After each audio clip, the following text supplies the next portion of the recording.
Olá, curiosos! Seja você religioso ou não, a Bíblia é o livro mais lido da história. E por um bom motivo. Ela está repleta de histórias surpreendentes, do Antigo ao Novo Testamento. E por mais incríveis que algumas pareçam, a ciência já comprovou muitas delas. Sim, ele não está morto, ele ressuscitou. Hoje você vai ver fatos bíblicos comprovados pela ciência. E o último vai mexer com você. Física da Arca de Noé. Por muito tempo, a história da Arca de Noé foi tratada como uma simples metáfora, um conto antigo sem conexão com a realidade. Mas em 2014, um grupo de estudantes de física da Universidade de Leicester, na Inglaterra, decidiu levar essa narrativa a sério. Muito a sério. A pergunta que guiou a pesquisa foi direta. Seria mesmo possível construir uma arca como a descrita na Bíblia, capaz de flutuar e carregar tantos animais? A primeira etapa foi traduzir as medidas bíblicas. A unidade de comprimento usada na época era o cúbito. Os alunos converteram isso para o sistema métrico e descobriram que, seguindo as proporções descritas no Gênesis, a arca teria cerca de 145 metros de comprimento, 24 metros de largura e 14 metros de altura. Mas e quanto ao material? O texto sagrado menciona a misteriosa madeira de gofer. Sem dados exatos, os pesquisadores escolheram o cipreste, uma madeira de densidade semelhante, para os cálculos de peso e flutuação. Depois de muito trabalho, chegaram ao número. A arca vazia pesaria aproximadamente 1,2 milhões de quilos. Parece muito, mas o mais impressionante veio depois. Segundo a física, essa embarcação poderia suportar até 51 milhões de quilos de carga sem afundar. O suficiente para abrigar milhares de espécies animais, como a Bíblia descreve. O estudo publicado oficialmente não afirma que a arca realmente existiu, mas mostra que sim, ela poderia ter existido. A ciência não prova a fé, mas às vezes ela aponta na mesma direção. Reservatório de Siloé. No Evangelho de João, há uma cena marcante. Jesus encontra um homem cego de nascença e, com um pouco de lama e água, realiza um milagre que mudaria sua vida para sempre. O local citado? O reservatório de Siloé. Por séculos, muitos acreditaram que essa parte da história era apenas simbólica. Uma metáfora para a purificação, para a fé.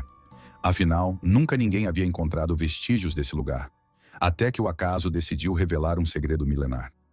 No ano de 2005, trabalhadores que faziam reparos na rede de esgoto da cidade velha de Jerusalém se depararam com degraus de pedra antigos, parcialmente soterrados. Era o início de uma descoberta surpreendente. Logo, arqueólogos assumiram a escavação. À medida que a terra era retirada, surgia a estrutura de um reservatório cuidadosamente construído, com características que batiam exatamente com a descrição bíblica. A localização, exatamente onde João narra o episódio. O que parecia apenas um detalhe simbólico nos evangelhos, revelou-se um lugar real, concreto, enraizado na história. O reservatório de Siloé não era uma invenção. Era uma testemunha silenciosa de um dos milagres mais conhecidos de Jesus. E talvez, mais do que um reservatório de água, ele seja também um lembrete. Nem sempre o invisível é irreal. Às vezes, só está esperando ser redescoberto.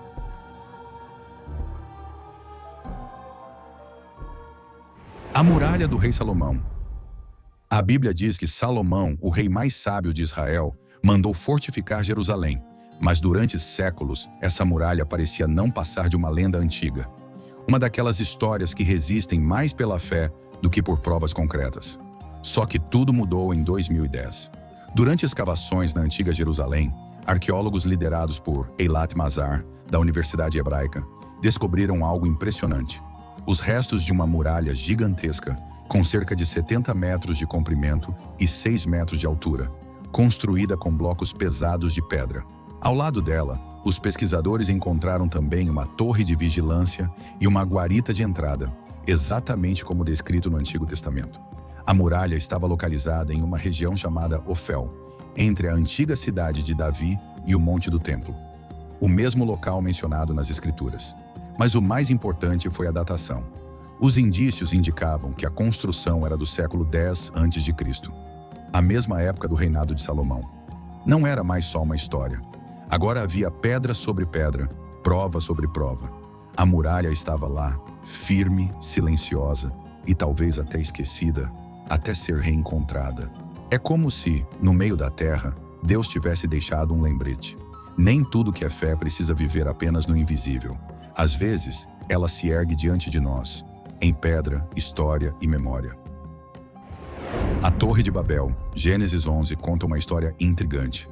Após o dilúvio, a humanidade falava uma só língua e decidiu construir uma torre tão alta que alcançaria os céus, uma tentativa de se igualar a Deus. O resultado? A soberba foi repreendida e as línguas da terra foram confundidas. Essa é a origem bíblica da diversidade linguística, a Torre de Babel. Por muito tempo, essa narrativa foi vista como pura alegoria. Mas uma descoberta arqueológica mudou o tom da conversa.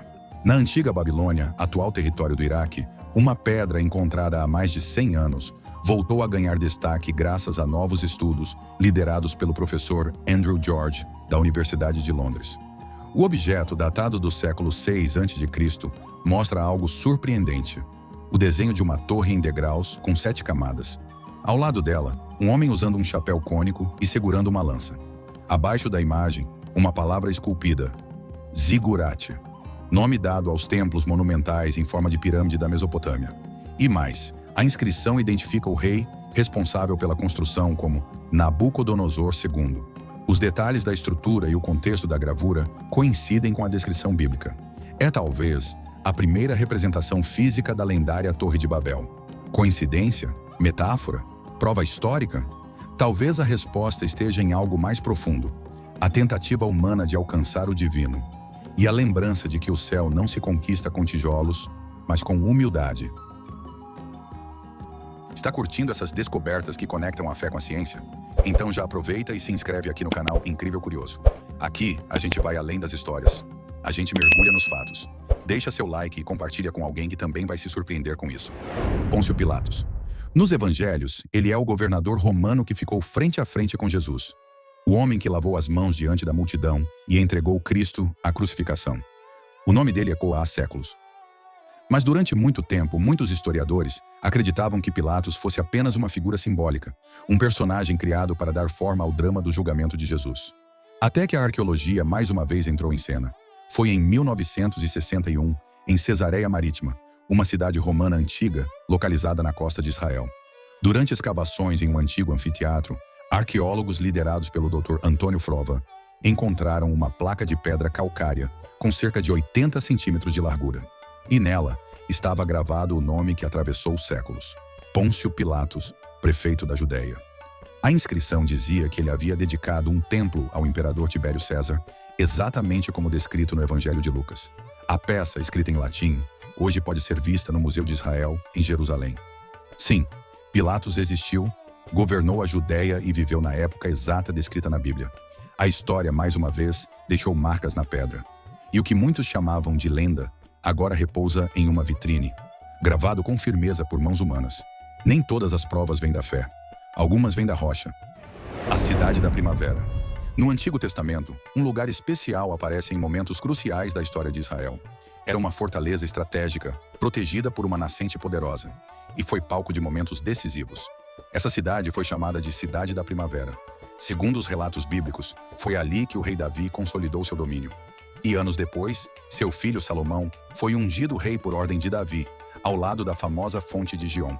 Durante muito tempo, o paradeiro dessa cidade parecia perdido entre as páginas da Escritura.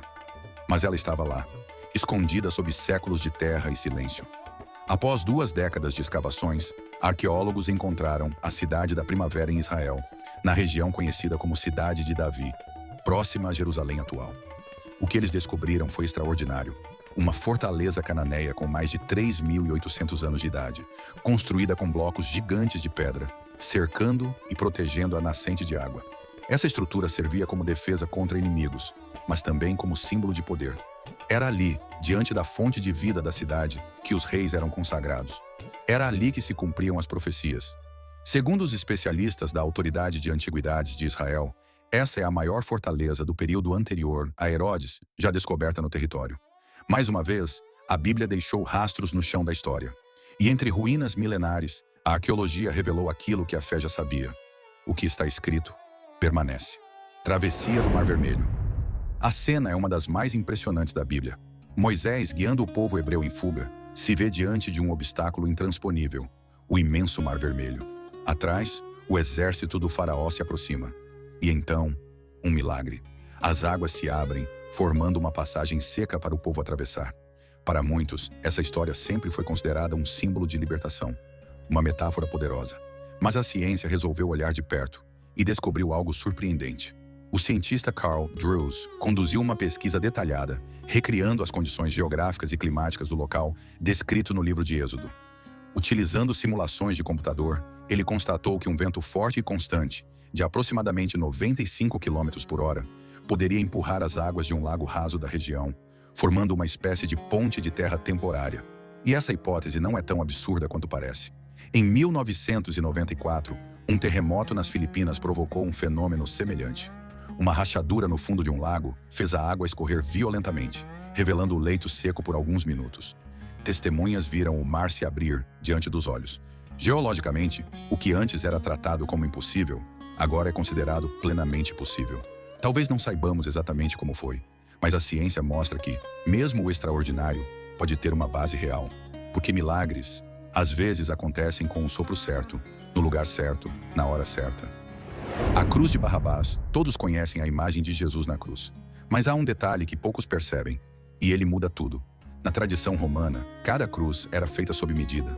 O tamanho, o peso, a altura dos braços.